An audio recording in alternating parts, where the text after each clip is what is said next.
இருளை விலக்கி உலகை எழுப்பும் ஞாயிறு அங்கே குடியிருப்பான். அவன் ஆனை முகத்தனின் அடியவர் மனத்தில் ஒளியாய் வந்து கொலுவிருப்பான்.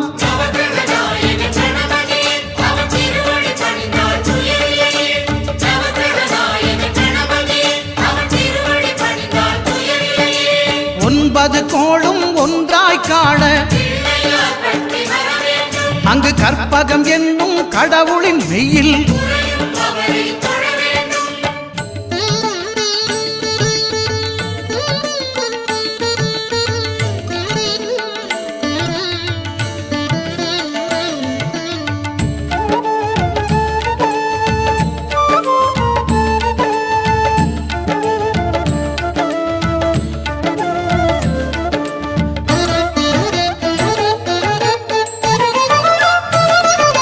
திங்கள் பகவான் திருமுகம் காண